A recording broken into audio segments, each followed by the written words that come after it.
Olá, estamos começando o programa Literatura Local desta semana, uma parceria entre a TV Câmara de Passo Fundo e a Academia Passo Fundense de Letras.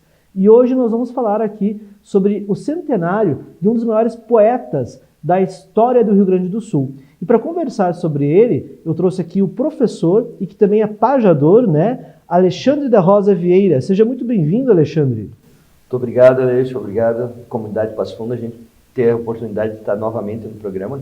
É uma felicidade muito grande poder falar de poesia, falar de verso e dessa história magnífica que é a história do centenário do Jaime Caetano Brau, que fez parte da construção do nosso estado. E a Academia Passo Fundense de Letras, lembrando que o Alexandre também é acadêmico da Academia Passo Fundense de Letras, ela fez, semana passada, um evento de homenagem, inclusive, em relação ao Jaime, ao centenário do falecimento do nascimento de Jaime Caetano Brau. Por que o Jaime ele é tão importante assim na história da poesia rio-grandense? Assim? Qual que é a importância para os mais novos, principalmente? Sim. O Jaime, ele se faz parte da própria história. O tradicionalismo em si, ele foi forjado sob a pesquisa de valores culturais do início do último século, do século anterior, e foi somando-se as danças, as músicas, a poesia, as letras, a linguística, que se construiu, e o Jaime é deste período. Ele nasceu, estaria fazendo 100 anos agora, e ele construiu a sua caminhada, é um gaúcho missioneiro, fez parte da história da cultura do Rio Grande do Sul como um dos 4 troncos missioneiros, junto com Senaí Maiká, Noel Guarani, Pedro Hortaça, que também está sendo homenageado nos festejos farroupilhas desse ano, que construíram a imagem do gaúcho missioneiro e a própria gesticulação, construção de das frases, dos termos que foram inseridos para as músicas tradicionalistas até hoje em dia. As músicas, as poesias, eles fizeram parte dessa base de construção através do que produziram. E principalmente o Jaime como detentor de uma arte que hoje está morrendo, que é a pajada. Que é a declamação, mas é uma declamação pajada, é uma declamação específica do Rio Grande do Sul. Isso ou não? Ela é latino-americana, então nós temos pajadores dessa identidade gaúcha, Temos pajada no Rio Grande do Sul, Uruguai, Paraguai, Argentina, Chile, com identificação própria. Cada região ela tem um formato. A pajada nada mais é do que o verso de improviso, a construção da poesia musicada num momento improvisada sobre o pensamento, sobre as ideias daquele momento. Ela ganha estrutura para cada região. Então você vai ter uma estrutura para o Uruguai, uma estrutura para a Argentina, de rimas e de número de versos. Você vai ter uma pajada mais de rima aberta no Chile, onde você não precisa necessariamente ter uma estrutura, e você tem a pajada rio-grandense, que ela traz um modelo europeu com uma décima de versos, e com rimas específicas. Então ela tem uma estrutura rígida, ao mesmo tempo que é produzida na forma de improviso. Então é um modelo extremamente difícil de ser praticado, mas de uma riqueza de capacidade de pensamento e de organização mental sem igual em nenhum lugar. É todo um treinamento, digamos assim, até uma questão de educação, eu acho. Porque eu lembro que eu li alguns poemas do Jaime e me impressionou a riqueza das ideias e do sentimento expresso, apesar do ritmo ter esse ritmo mais gaudério, esse ritmo mais marcado, assim, aquela coisa, Sim. Mas, ao mesmo tempo, tem todo um sentimentalismo ali, e usando principalmente as figuras do Pampa, do campo, aqui do Rio Grande do Sul. Então é uma poesia gaúcha, é uma poesia, eu diria assim, uma poesia mais, até certo ponto, mais masculina, assim, né, do gaúcho, que está ali na lida do campo, mas ao mesmo tempo ela tem toda uma expressão sentimental junto com ela. Exato. Ele tenta trazer no decorrer do tempo, e tanto isso que foi absorvido pela música nativista, a música gaúcha também muito, ele tenta trazer a identidade do homem do campo, que é a própria história. A gente faz uma defesa, sempre faz uma defesa que o movimento gaúcho ele não nasce no tradicionalismo organizado, no MTG, mas nasce lá no Partenon literário, no momento que a poesia e a literatura passa a identificar o homem gaúcho, né, o homem do campo, e constrói essa identidade. Ela é muito identitária, assim, né? Na prática do homem do campo, na prática, mas expressando que o homem do campo tem coração, tem sentimento, tem visão sobre as coisas, né? Então naquela chucra terrunha da palavra, na verdade, tem uma filosofia, né? As poesias elas trazem consigo uma filosofia de vida. Sim, sim. Né? E de uma riqueza antropológica enorme, né? Porque ele te coloca dentro dos ambientes. Se tu ouvir, prestar atenção na forma que ela vai dando cada detalhe sobre cada ambiente, sobre cada vivência, sobre cada experiência. Descrevendo os lugares, né? Por onde esses gaudérios, esses pajadores passavam. Né? Lugares, relações, pessoas, alimentação, tato com as coisas, né? Ela tem, talvez na identidade das poesias, a poesia do Jaime é a que mais traduza, até mais do que elementos e documentos históricos, esse processo de formação do povo gaúcho. E é interessante que essa poesia se estabelece como uma poesia primordialmente oral, né? Falada, sim, né? Cantada, né? Que remete muito, inclusive, aos mitos de criação, por exemplo, que a gente vai ter, eu sempre penso, né? Faço essa comparação, por exemplo, na Ilíada. É um processo muito parecido esse de criação identitária, né? Sim. Como você falou, assim como os gregos têm a construção de identidade deles lá atrás, a partir dos poemas de Homero, o homem gaúcho ele vai ter a construção da sua identidade a partir dessa poesia, né, que vai dar o norte, né, vai marcar, sim, digamos assim, como essa identidade, digamos assim. Exato. Ela acaba se comportando como instrumento de condução dessa identidade, né? Ela tem na figura, e daí isso salta a figura do Jaime em relação à poesia como balizador da construção de tantos outros modelos poéticos também, né? E essa coisa de hoje a prática da pajada ser algo muito difícil, porque como vem tudo pronto no celular, a gente deixa o celular na mão para nessas trocas sempre de construções, você exigir da tua mente que ela seja rápida no raciocínio o suficiente para construir um pensamento, um sonho, uma ideia, uma vivência, ela se torna única, né? Então, isso é muito rico. Hoje, nós temos na prática da pajada ligada aos trovadores, que também é uma prática que está morrendo no estado, né? São muito poucos os trovadores. Mas está morrendo por quê, exatamente? Essa pergunta é importante, eu acho. Né? Por que está morrendo? Você fala que está morrendo, mas por que está morrendo? Essa, basicamente, é a falta de treino mental. Porque nós temos vários, centenas de CTGs no estado, né? Que deveriam ser os portadores dessa...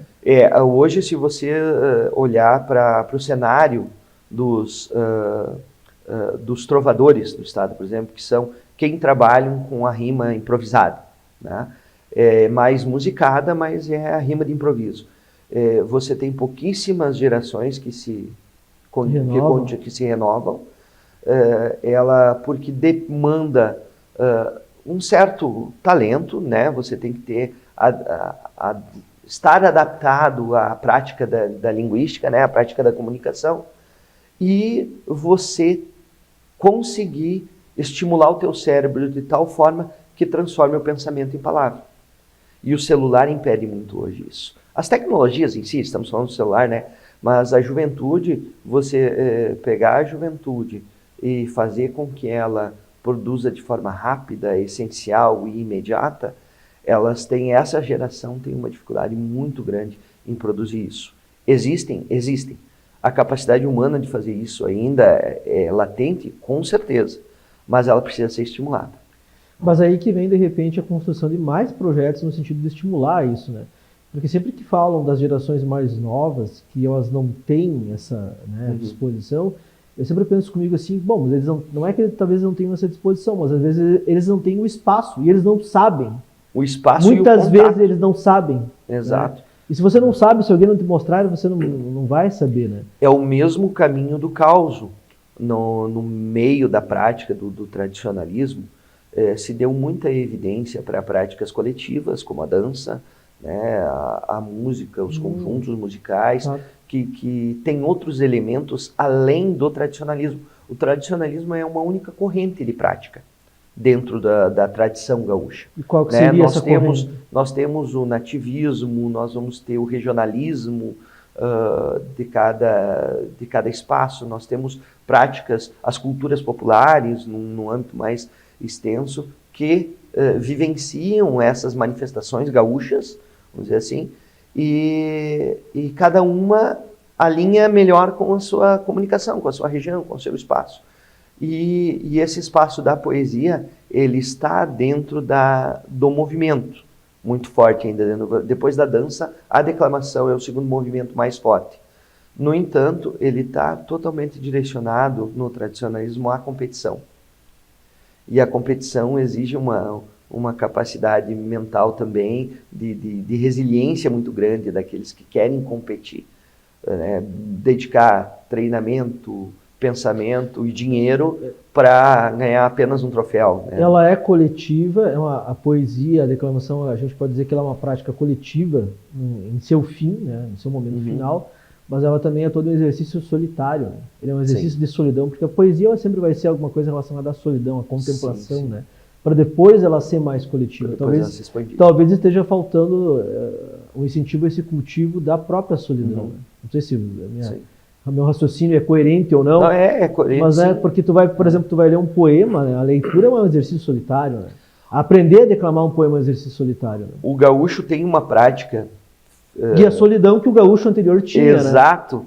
Né? É bem por aí. Essa prática de solidão, a gente fala do mate solito, né? De que é o momento em que o gaúcho para com as suas ideias para tomar um mate, se isolar do mundo e colocar as ideias em... com fogo de chão, como homem ancestral, né, em frente à fogueira ali. Que ele se permite dar tempo ao pensamento, coisa que a sociedade atual não e faz. E ao coração, né, prática. O pensamento e o coração, né, os dois interligados. No próximo bloco, eu vou pedir que você faça um poema aqui para nós, né, começando. Vamos lá, vamos. Né? Vamos tentar. Somos apenas aprendizes perto da imagem do Jaime, né? Mal iniciamos nesse processo aí, mas é um processo de construção muito bonito. Voltamos em seguida.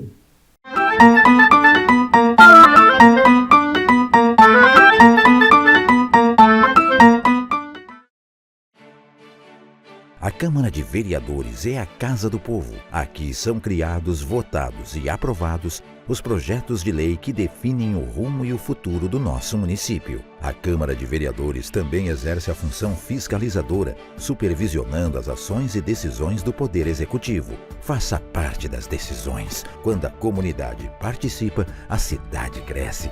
E as conquistas são de todos. Câmara de Vereadores de Passo Fundo.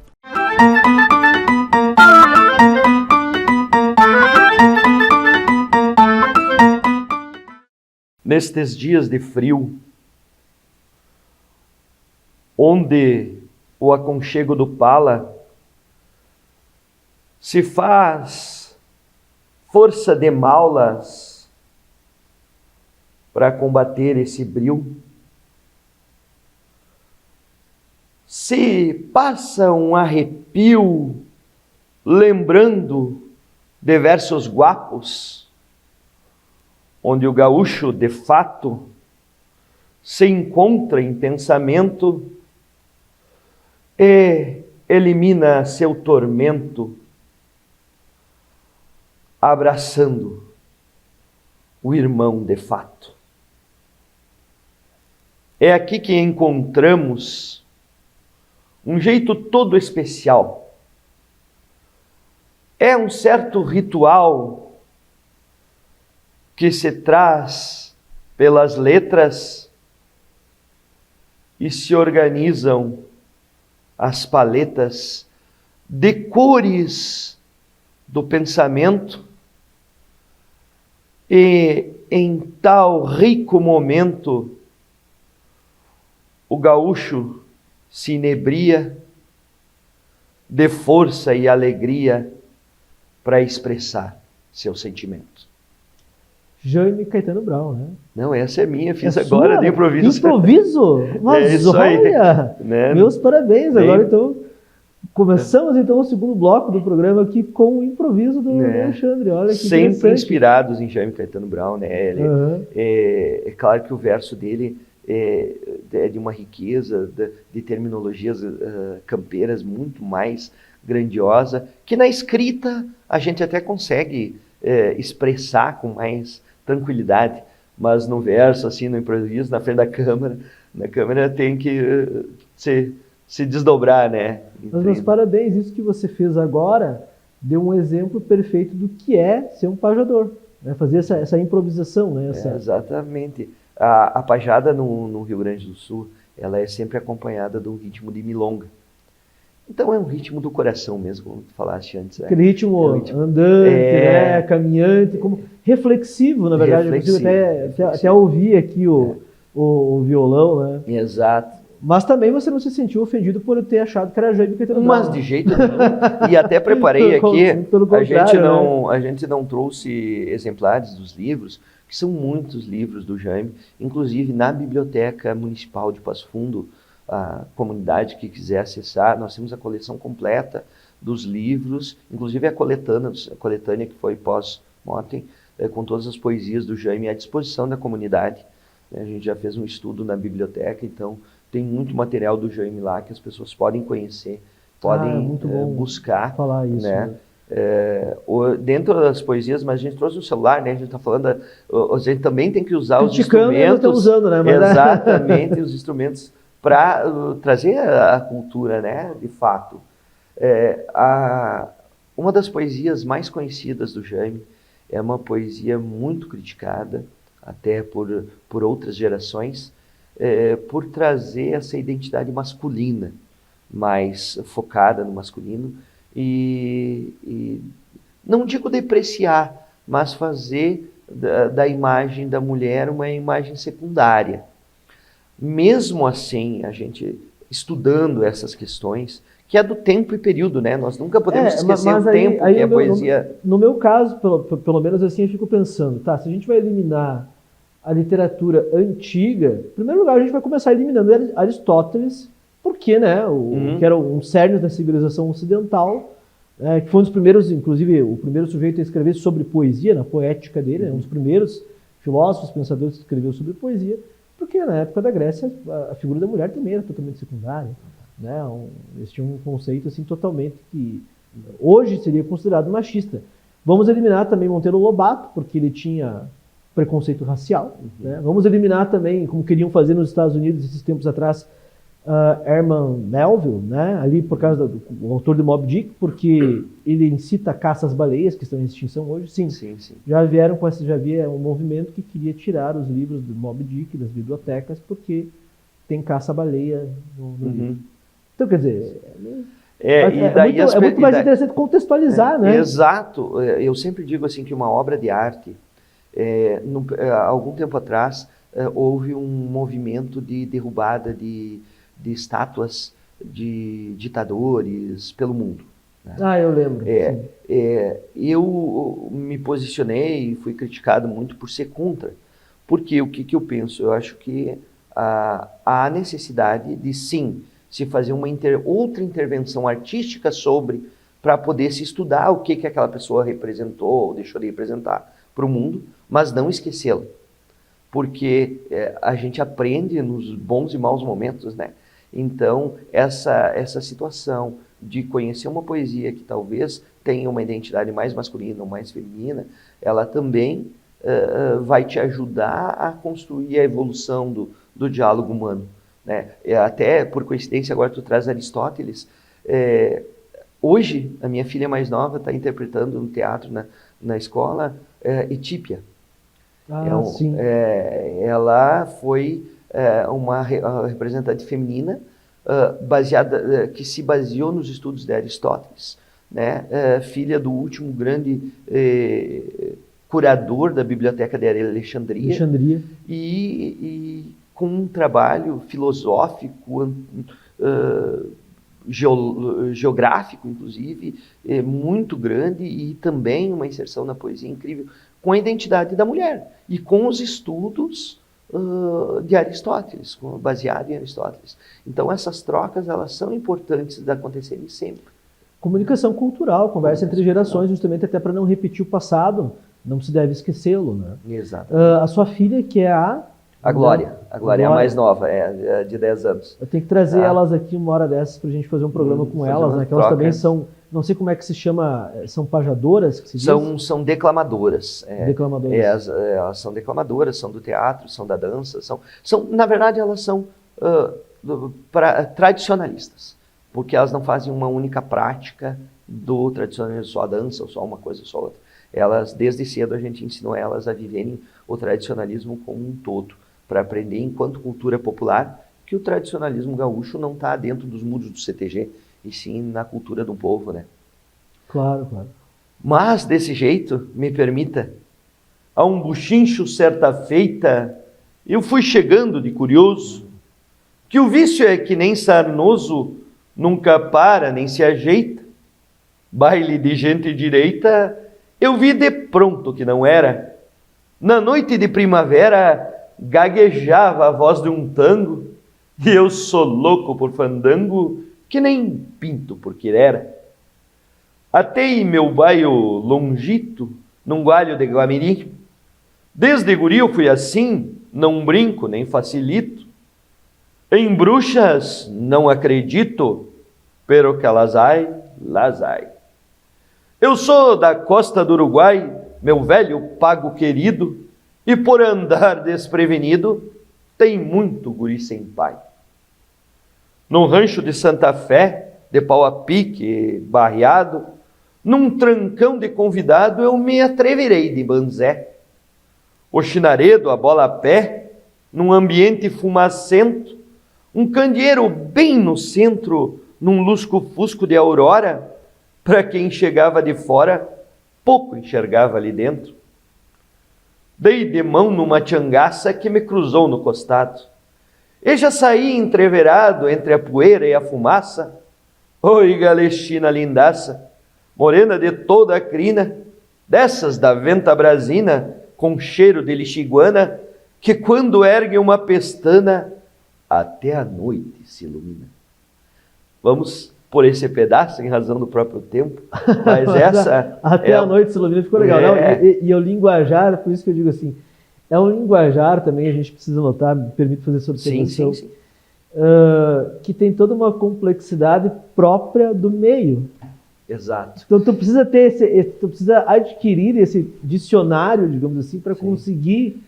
Né? Inclusive, uma das obras do Jaime que ele construiu no decorrer da vida foi um dicionário do linguajar tradicionalista gaúcho, né? Linguajar gaúcho, que identifica essas coisas que são bem do povo, do popular, sabe?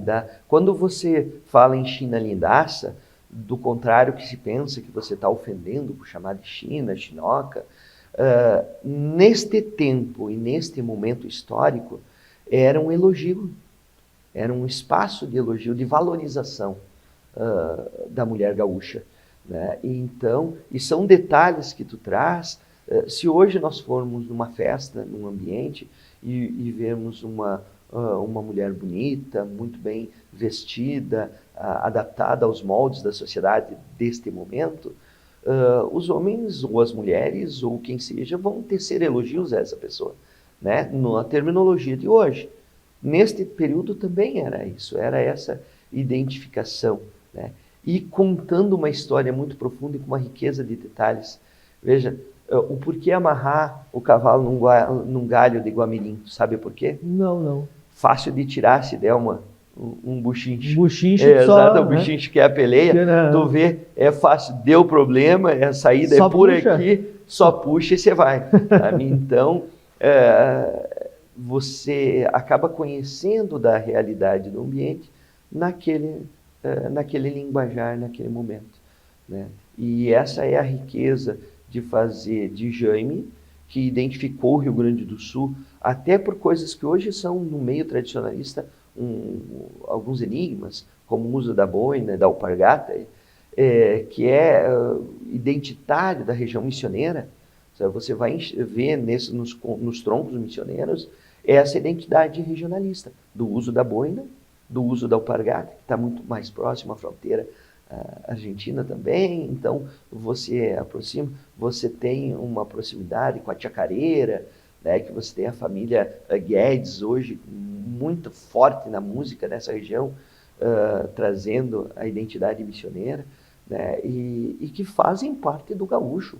O gaúcho não é um rótulo, né, ele tem detalhes espalhados. E o Jaime conseguiu somar tudo isso.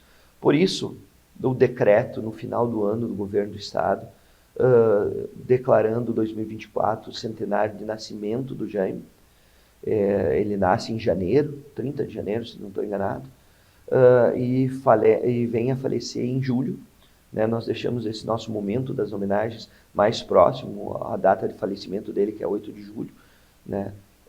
Para lembrar fortemente, mais próximo dos festejos farroupilha, a importância de ver o gaúcho em tantas imagens, tantas quantas o próprio Jaime produziu.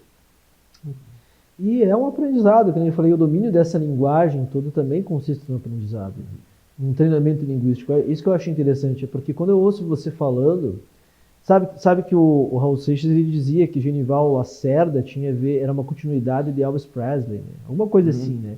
Que o Raul é um cara que vai misturar o baião com o rock, ele vai dizer, não, isso aqui é a mesma pegada, a mesma levada, tem ligação, que não é. E falando isso contra os críticos, né, que diziam que faziam uma separação entre a música popular, do rock e tal, que estava nos anos 80, ali, nos 70 no auge, e da música mais erudita, digamos assim, antiga e tal, né? Fazendo uma mescla entre o popular e o rock que não seria popular, seria, né?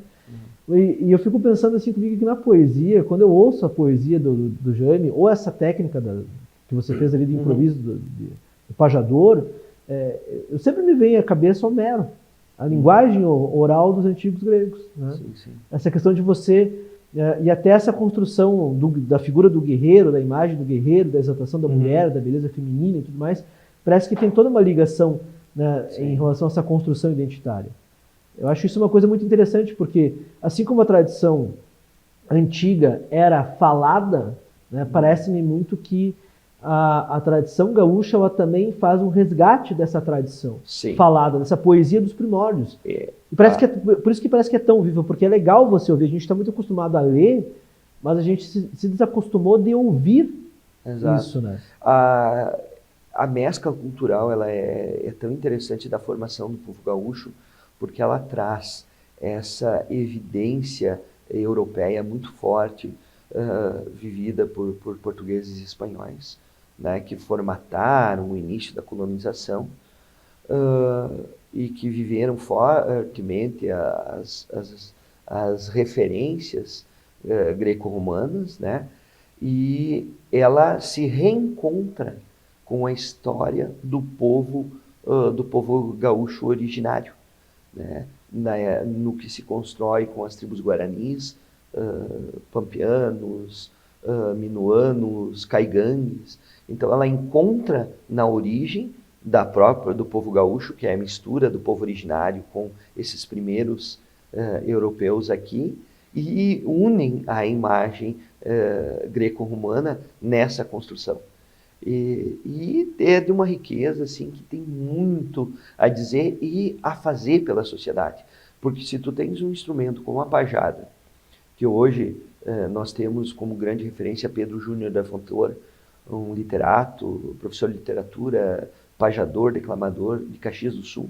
Hora ou outra está aí conosco em Passo Fundo, e que ele é um dos poucos que traz para fora do ambiente das competições ou do movimento tradicionalista mais fechado a prática, e permite com que as pessoas tenham acesso onde se tem uma prática dessa, de uma riqueza cultural que vai fazer com que o cérebro brote, desfrute de conhecimento, desenvolva, ela precisa ser valorizada, precisa ser resgatada.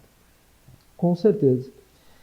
Muito obrigado pela sua presença. A conversa está muito boa, a gente podia aí, né, se alongar. Faltou o mate. O mate, né, sempre ele tá... Mas ainda vamos fazer um programa com mate aqui, né?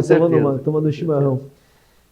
Muito obrigado, né? E você tem algum evento futuro que vai fazer tem mais algumas pajadas? Quer deixar o seu Instagram? O Instagram pode procurar Unilivre Tradição. Então tem o meu personagem lá dos causos, que é o Wolverine. Wolverine. Wolverine. Como é que é o nome do Instagram? Unilivre Tradição, que é da Universidade Livre Tradição, que é da Universidade Livre da Tradição Gaúcha, que a gente trabalha todas as temáticas da Gaúcha, tem da temática gaúcha, vai ter o contador de causos lá, tem as poesias de toda a família dos Saltimbancos Farroupilha também, que é o nosso grupo. Né? Logo aí, Passo Fundo tem Festival Internacional de Folclore, que a gente convida a comunidade para estar presente. A gente também vai poder participar de alguma forma, aí, a gente não conta como, mas nessa construção que é muito importante para a cultura local. Né? E o segundo semestre nos aguarda aí com novidades sempre. Muito obrigado. Muito obrigado a você que nos acompanhou até aqui. Lembrando que o programa é uma parceria entre a TV Câmara de Passo Fundo e a Academia Passo Fundense de Letras. E até a próxima semana.